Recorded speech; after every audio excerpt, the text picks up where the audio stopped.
Hi, welcome back to In the Same Boat with Aditya Joshi, and I am your host, Aditya Joshi. I am saying welcome back, assuming that you have seen the first episode. If you have seen the first episode, kudos to you, and thank you for coming back. My guest today is a friend of mine. I would like to say, I think she's a friend of mine, and she has done wonderful work in cinemas and in web series. She has done movies like Irada, Babri Chori, and a web series called Dev Didi, and a lot more work. She is my friend, and we've met. You know what I just realized? I never introduced her. Ladies and gentlemen, Rumana Molla.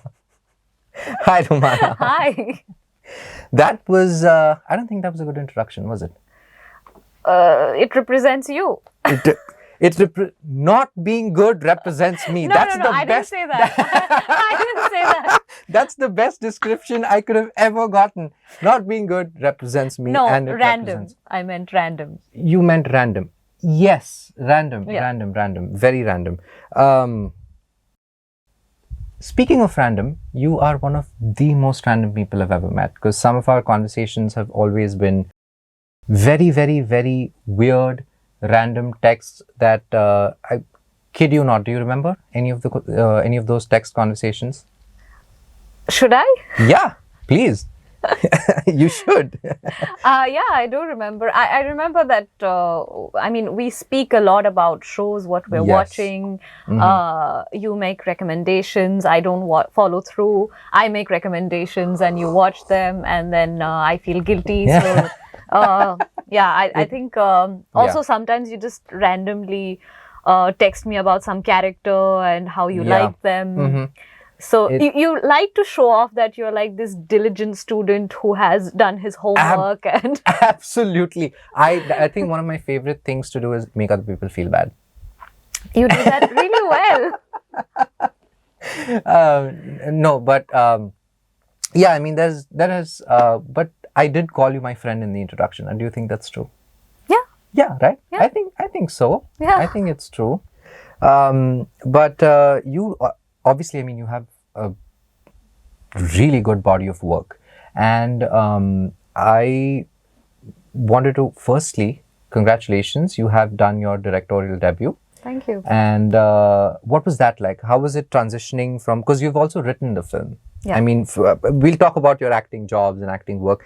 But this to me was very fascinating because I think once when we met, you told me that you're writing something and you know something's going to happen. And I did? yeah. Okay. Because truth be told, I mean, a lot of people say that in Bombay, like I'm working on something, I'm writing something, and it never sees the light of day. But you told me that, and I was extremely fascinated because writing for me is extremely tough. So how did that transition happen from being an actor to being a writer to being a director? It didn't happen overnight, obviously. But I think it was always a part of my journey, at least the vision that I had for myself. I always gravitated towards writing. Even when I was younger, when I was a teenager, I remember that I had this idea of a musical. So I had written that when I was 19. Oh. So I think that is how I think, and I always wanted to write. It's just that I think it took me some time to actually find the right story, and you know, to extract yourself from that race in a Yeah. way, and to take it easy and to relax and to really. I think when you come to Bombay, what happens is you become a part of a race that you were not even intending to be a part of. So you forget your own vision for yourself. You forget what you're there to do, what you want to do, what you want for yourself. So I think I needed to. Also, the one thing that changed everything for me was I did a very bad film. Okay. I was a part of a film where I just felt horrible every single day. I don't want to mention it, but it was life-changing for me because then I felt like, okay, so if this is how I'm feeling, then it's pointless. Yeah. Then I might as well do something else. Mm-hmm. So I think that changed things for me. I just thought that I don't need to be on a set every single day. I don't need to be a part of I don't need to. Also, I think what's very empowering is for you to just become aware of the fact that you don't have to say yes to everything that comes your way. I know. But that is always a dilemma I feel for actors, because I've also faced it sometimes where that's something that you don't really want to do, but then you've been out of work for so long. Yeah. So have you faced that before, and if yes, then how do you deal with it? By when you're faced with that dilemma that काम भी नहीं हुआ है for a long time, Yeah. but not really what I want to do. I think that's one of the reasons why like I said, I extracted myself from that race, and I completely changed my approach towards what I want to do. And I think the only way to do that is to have clarity about what you want to do, and Right. to have a vision of what you want to be doing, and what kind of people you want to be surrounded by, what kind of stories you want to tell, what kind of work you want to be doing. I did not want to be on a set that was not worthy, if that makes sense. Okay, yeah, it absolutely does. I think I got clarity about what I wanted, and then all of that, those that whole thing of going after roles. We usually, actors, we go after roles even though we don't know what we are signing up for. Yeah. So mostly we get one page with an audition. We don't know what the script is. We don't know what the story is. And we're running after that. Yeah. Even though we have no clue what it is. We don't know what the experience is going to be like. We don't know what the story is going to be like. We don't know if it's good writing, if it's bad writing, if it's going to be a good set, we have no clue idea about anything. So then why are we going so desperately after it? That's something that that I thought about. I was like, okay, I'm running after this, but then what? I'm going to be on a set, but I don't. So you can't, as an actor, you can't be like, at least from this position, when you are in that process of auditioning and trying to get roles. You can't say that, oh, it's because I want to be a part of good stories, or it's for the art, because you don't know what you're doing. Yeah. True. So, yeah. Yeah, but I am going to take a big pause, because I'm really thinking about what you've said, and I think it makes a lot of sense to sort of once in a while, just pause and take a step back and see whether you want to, like you said, whether you want to be in this race or not. Because you've been dragged into it, unknowingly or knowingly, but you've been dragged into it. Yeah. Is it necessary to take a step back and say, do I really want to be doing this? And also, I mean, you never thought of doing, something like on Instagram, because now it's not that hard now to create video content. Yeah. I mean, case in point. Yeah. Where I'm doing it, anyone can do it. Yeah. How daunting was it for you to just go for a big feature film rather than, maybe starting something small or gathering up friends and doing something? How was that leap for you from, okay, I don't care, I'm just going to make a feature film now? Like nothing in between, not a short film, nothing. I thought about that a lot, but I think I am the kind of person who just, like you said, takes a leap, because even when I came to India, I don't remember what my mindset was, because now when I look back, I just feel like it was huge. Yeah. I left everything behind, whether it's my family, my friends, my educational background, my country, everything. And I did not know anything about India. Yeah. And now when I look back, I'm like, that girl is crazy. How stupid was I? Because I don't even think I planned that well. Yeah. I don't think I had clarity. I just went for it. And I think it's not similar, because here I did. It's not that you write a film and then you're on set the next day, right? Yeah, that's So even the decision to direct happened much later. mm-hmm.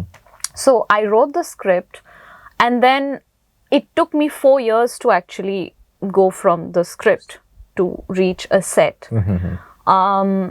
So I had those 4 years to sort of, understand what the film is about, Yeah. what it requires, whether I should direct it or not. Am I ready? Am I not ready? So my decision was not that I'm straight going to just go for a feature film. Right. My thing is, what is the story I want to tell? What is it that I want to do? And it was that. It was more that I got so attached to this story that I Yeah. wasn't able to think outside of that. And it wasn't a short film. It wasn't something that I could tell through a short format. So then I just got obsessed with this idea. I got obsessed with this story, and I had all that time to figure out how to learn new things and also implement everything that I had learned on sets from being an Yeah. actor. Yeah. I had the time to, just figure out, just to learn also. There's so much that you can learn from everything that's around you, everything that's available to you. So I think those 4 years helped a lot, and it's a good thing that you don't Yeah. write a script and you're on a set the next day, Yeah. because I think that would have been really a suicide mission. So it was gradual, but the first step was for me to sit back and think about what I really want, Yeah. because sometimes there's like want created by other people's perception. Right. Right. And I think that is what happens in the shorter forms, like especially social media and everything. I think it's a lot to do with trends as Yeah. whatever is currently happening. I want to be involved in it so that I don't look like the odd one out, not Yeah. suddenly dancing to whatever song is trending right now. Yeah. So Oh yeah, I think I completely digressed from your, no, it's fantastic. No, question it's of why I fantastic. didn't, No, it's fantastic. I love digressions. I absolutely love digressions. No, but I did want to ask this because I've tried to write. Like you said that there was you had to wait and find the story of what you wanted to say. You had to find a voice. Yeah. Isn't that was that a daunting process for you? Because I think writing requires a very different discipline than what as an actor you require. Because I can't sit in front of a blank page.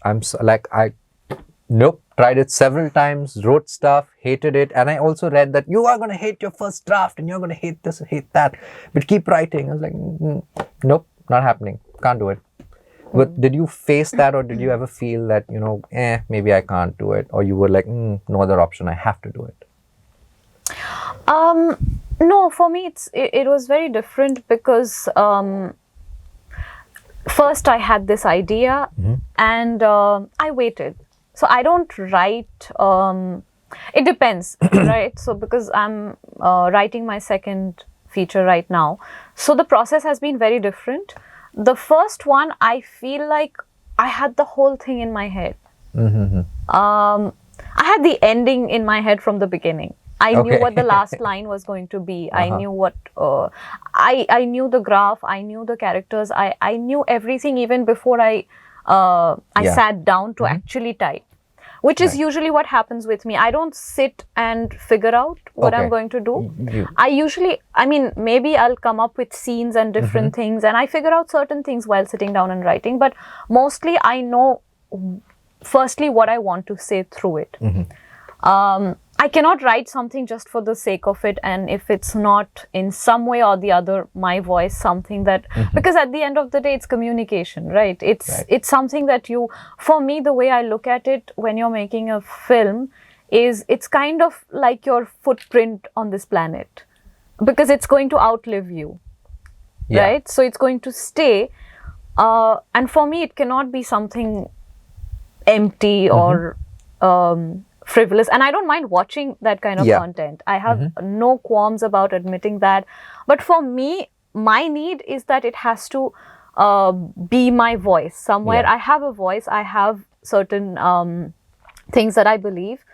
So I think it's that, just having clarity about what it is that I want to say. How do I want to say it? And then, you can write it in 3 days if you have that clarity. So typing is really not. Typing is the easiest part It's of the writing. easiest part, but all of it should be Yeah. easy, because if it's what you want to say, I think the difficult part is to, like when you're talking, you're looking for the right word to say exactly what Right. you want to say. So to find the right path to tell that story is what sometimes a little difficult. Is the communication happening? Is what I'm trying to say coming across or not? Right. So structuring it in a way that communicates what you want to say. So like finding the right words. I think that is the difficult part. Yeah. But the story is something that I never found difficult to figure out, because I think it's an extension of what's already in you. You're so eloquent. I mean, I'm listening to you, and I'm like, I'm forgetting the questions I'm supposed to ask, because I'm like, there are so many questions that went through my head, and I was like, I don't know which one to do, and I'm not kidding. I'm literally blank right now, because what you said is just playing through my head. I saw you being like, Yeah, it's like, yeah. No, but I think it's a very nice way to look at. I don't understand, or I can't relate to people, or actors, or be it anybody who is extremely self-involved, especially in this business and filmmaking. I think, like you said, a product is going to outlive every single person on set. yeah, Whether it's good or bad, even a bad film is still going to stay longer than you. yeah. Like how can you treat that with so much disrespect? Like, how can you, I always feel that, like, how can you be more important than the product that's going to outlive you? Like, you have to give your attention and love and care to it, because that's what you will be remembered as. And I've always found that concept, at least for myself, to be really cute, and I hold it very close to my heart. That I think that thing is bigger than everybody on set, what we're about to create. So, by the way, this her movie Minimum has an absolutely stellar cast. It is filled with people I love watching on screen, and I cannot wait for it to release. But how is it directed? Because there is Naseeruddin Shah, there is Gitanjali Kulkarni. You have a lot of people. You have a lot of good people. So how is it for you to direct somebody like that? Because I would never be able to, even if someone was like, you are the only person in this world who can direct this movie, and if Nasir sir is standing in front of me and he does anything that is not even remotely connected to the script, I'd still be like, great, I'll figure a way out, but I'll keep what you did. I cannot in my right mind tell you, that didn't work. So how was that experience? Directing Nasir sir, or Yes, directing actors in general, and then also yourself, because you also Yeah. are Directing myself was horrible. I wouldn't listen to myself. I was a brat. No, no. But for me, firstly, I think directing actors is, it's not like there's not one way to do it, right? Every person is different. Every individual is different. You talk to every single person in a different way. There's a different side to yourself, and people have different ways. And I think it's very important for you to make everybody comfortable, to find that right balance between what you want and what they're comfortable with. And honestly, I think it's like you said, and like I was saying as well, that the film is bigger than everybody. Right. That is my first thing, and everybody is heading towards the same goal. So for Nasir sir, for example, I understand that people might find him intimidating, but my approach is very different, because I don't find kind people intimidating. Right. I find irritable and unprofessional people more intimidating. Or, you know, people who just throw their weight around. That is intimidating to me. Nasir sir is the kindest person on this planet, in my opinion. He doesn't come with that, you know, that sense of I'm going to throw my weight around. He, if it's a 5 a.m. Call time, he's there at 4:30 a.m. I was ashamed to have to call him at 5 a.m. I just, that was very awkward. I only felt awkward about that, having to call him so early in the morning. He was the first one there. I mean, obviously we were there, but he is not intimidating because he's so kind, because he's so generous, because he does things without expecting anything in return. He comes with that desire to give to what he's doing. He's not serving himself. So I don't find him intimidating. I find him to be a delight. And when you tell him something, if you know your stuff, if there's logic, if you are rational about it, he listens. Okay. So yeah, I don't find that intimidating. When you are a kind person, I didn't know. I mean, of course, given the amount of work he's done and he keeps getting work, I'm assuming he's not a nightmare to work with. But you know, like for me as an actor, like I look up to him a lot because he's done fabulous work throughout his entire career. Here's a little story of how intimidating I think he is, or at least how intimidated I am by him. I think I'd come to watch one of your plays at Prithvi. The name is escaping me right now. But you were performing at Prithvi, and I'd come to watch. Might be Jannat Central or Catch 22. Catch 22. I think it was Catch 22. So he and Ratna ma'am were also there. And I didn't know that they were sitting. And just before the play started, I sort of spotted him. And I was like, oh, wow, okay, great, he's here. And I don't know why, but every time there was something funny or, you know, like happening on stage, I invariably glanced at him to see if he's finding whatever I'm finding funny. And you know, like I just went, I just looked at him quickly just to see whether... Did you stop laughing if he wasn't laughing? Yes. At one point, I just chuckled at something and I started looking at him and he was just sitting there and I was like, oh, probably this isn't supposed to be funny. Why am I finding this funny? I don't think I should laugh at this. And like I had to, unfortunately, I couldn't meet you right after the play because I had to go somewhere else. But I still was like, you know, like if she just comes out, I can just at least say hi and congratulations and then dash. But it's Nasir sir. So he walked behind and then I kind of saw him talking to you. And I was like, that's it. I don't, because either way, I'm going to look like a fool unless my opinion matches with him. Like if he goes in and says, you did great and you were perfect. And if I go in and say, you know, like you could have done better, she's going to be like, who the hell is this? What? I don't care. Or if he comes in and says that, you know, you could have improved on this, or this was like, you know, little this. And if I come in and say, great play, you're going to be like, what a fool. No, it's not. Like, you know, he just pointed out 2-3 mistakes. So I was like, nope, he's given his opinion, whatever it is, it's right. I'm sure he said the right thing. And I was like, okay, fine. I think I should just leave. And I left.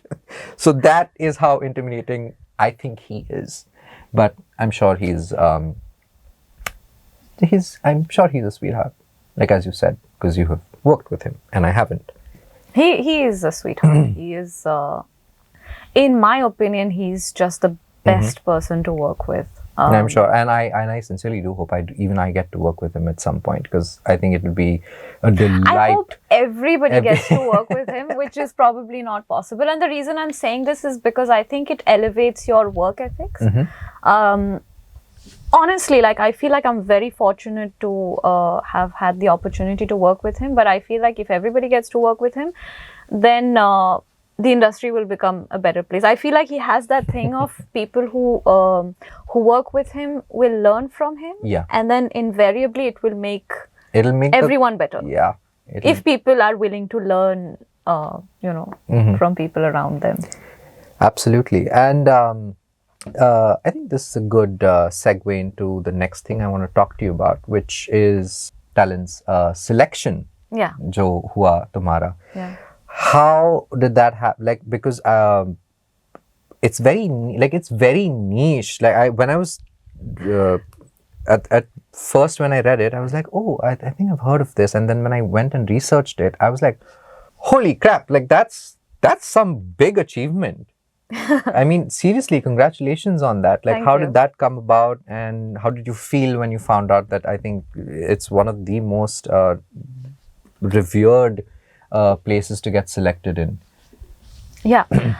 I laughed when you talked about that because it's such a strange juxtaposition. I was in Belgium, and I was actually doing like a temp job. So I was there for some time. I think I was in between things, and I was also in the process of writing. So I remember actually, and I was doing this job for 3 weeks. So it was really like a temp thing. Very boring. I had to sit there the whole day. I barely had anything to do. I was basically like a... I think at some point we were texting during that because I was asking you, like, what's up? Nah, nothing. I'm just bored. Yeah. Yeah. And I think I just read about this program somewhere, and so I decided to apply. I put my showreel together. I tried to edit it myself, but then I was facing some issues. You needed to put subtitles and all of that. So I actually reached out to someone, and they helped me. And basically, it's really just... I just went through the process. I applied. I found it a little tedious in the beginning because, it's a lot of questions. And sometimes, the questions were some questions were really beautiful.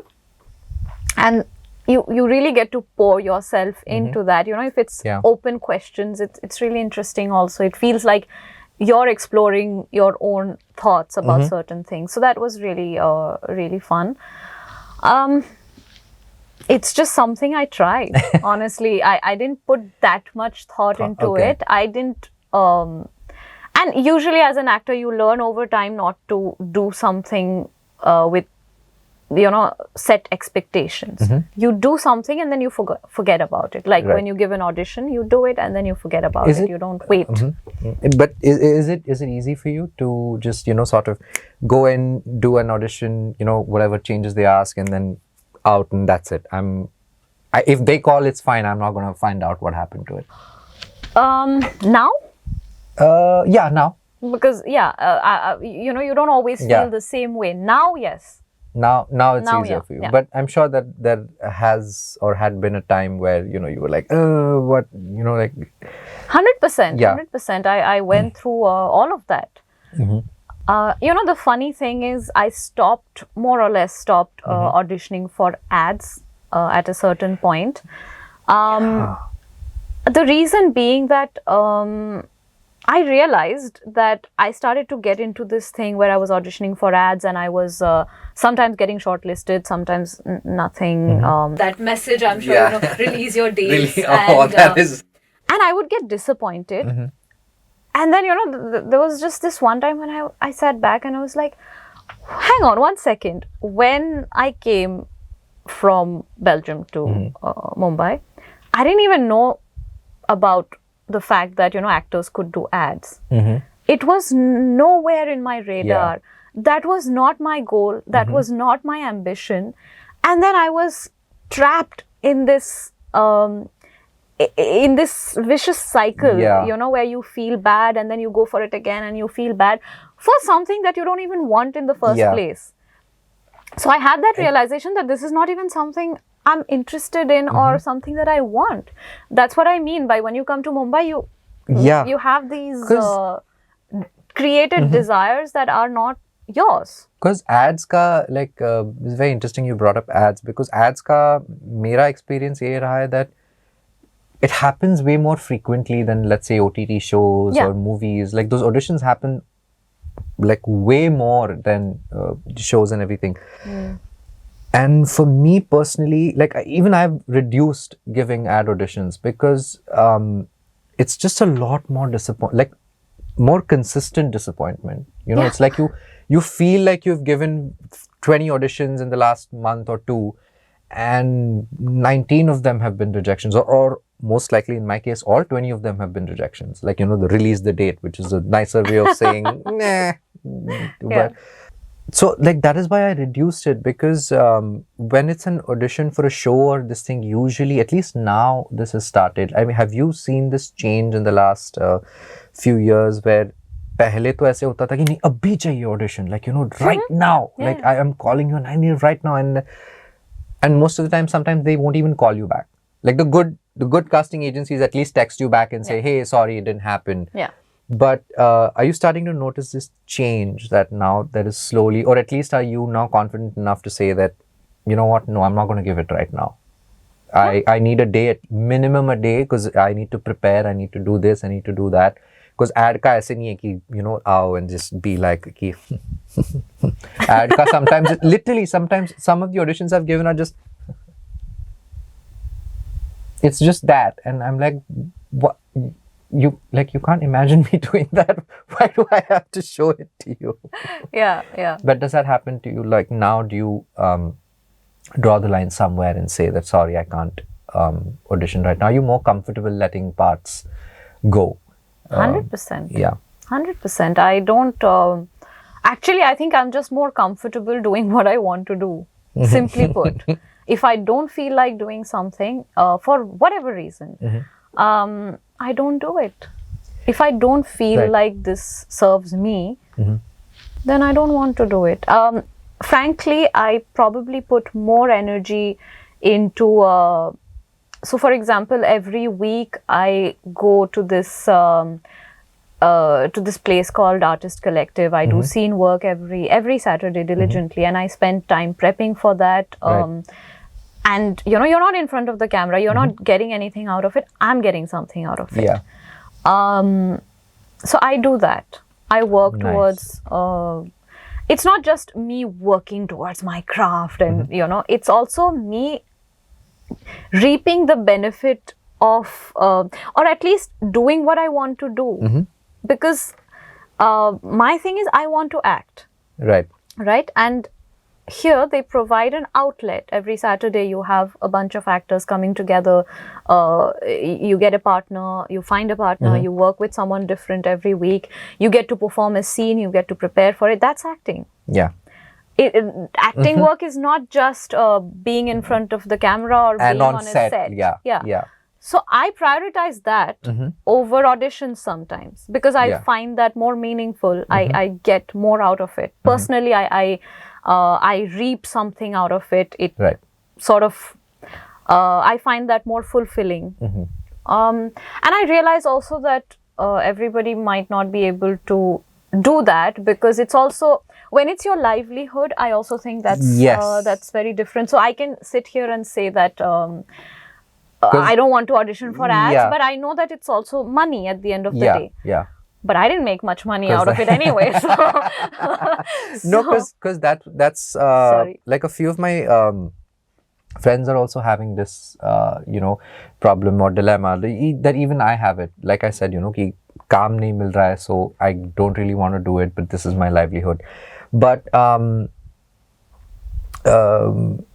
don't know how to frame this, but for a lack of better sentence structure, I'd say, you know, how do you feel about actors, or because हमारे यहाँ पे इतना नहीं है, like in the States, for example, if you go to LA, almost like every third waiter or waitress is an actor, because they're just, you know, trying to pay the bills with that.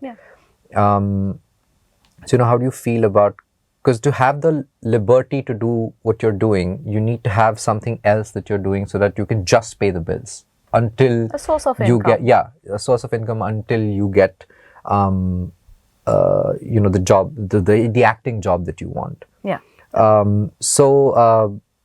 Like, how do you feel about that? That should actors be more open to doing other things as well, not just collaborating with other actors and creating content, but like, I don't know, take up a job somewhere, like a temp job somewhere where it's like a call center would be too far, but something like that, just so that you can pay your bills, because that is a huge problem.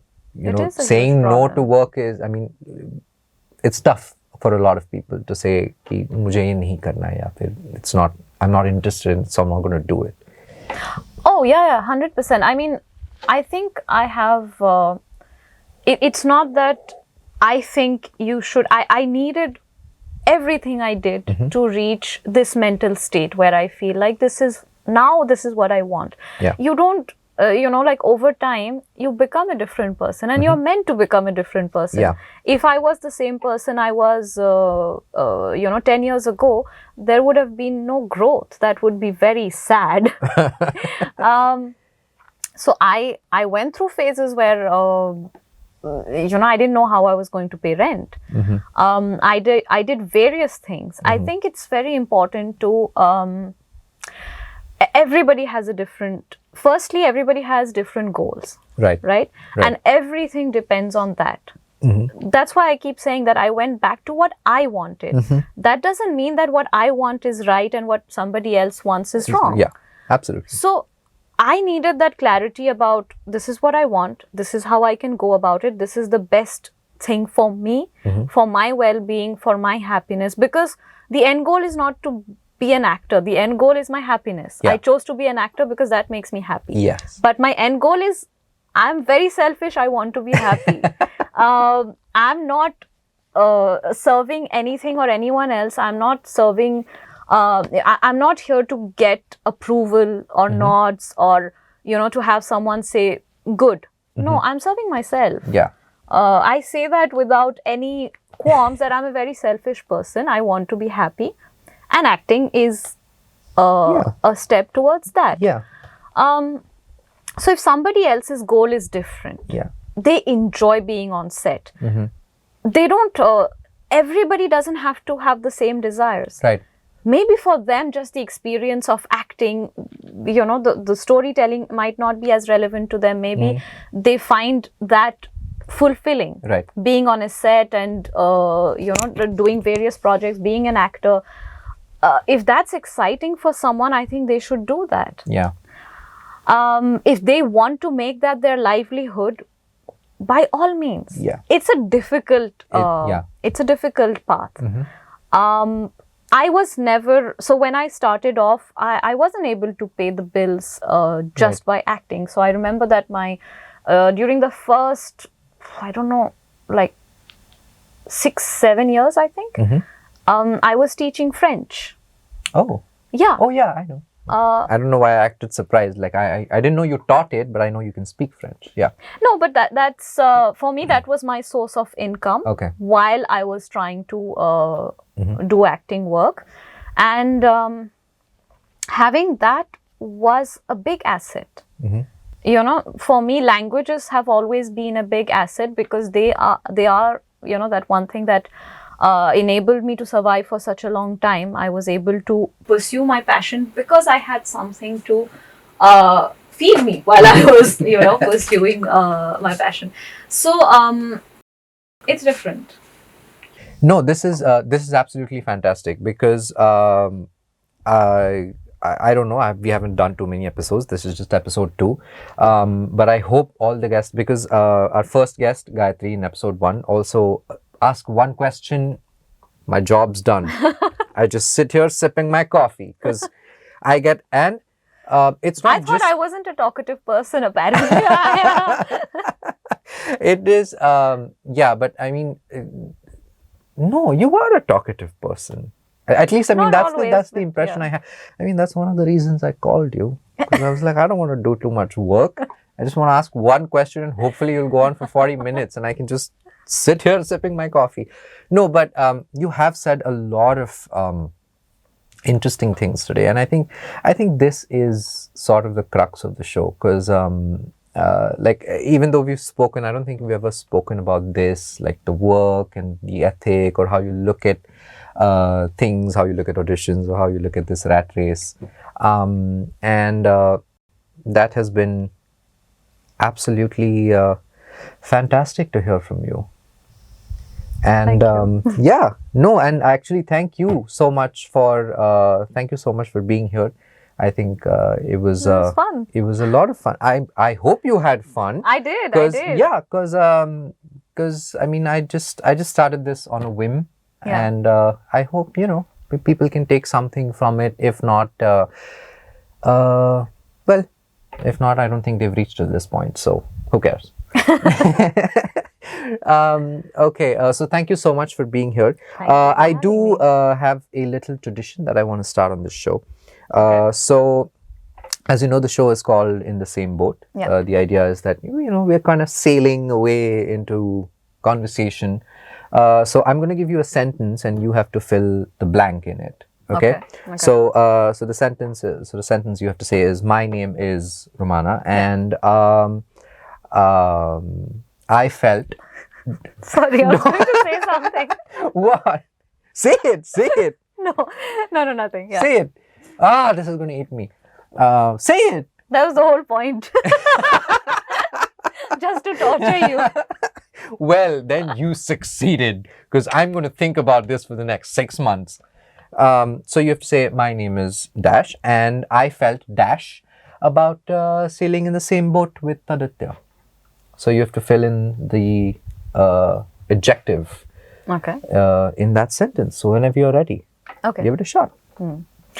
Okay. My name is Rumana, and I felt flow Oh, while sailing in the same no. boat. Yeah. Okay. I didn't. I was in that flow. What I mean by flow is, I didn't think about what I was saying. I was just talking the way I would with a friend, and I wasn't trying to, sound a certain way. I just. Well, I mean, if that's how your brain works, that is kudos to you. I mean, seriously, my brain cannot hold on to a thought for that long. It possibly cannot do it, and I'm not that eloquent at all.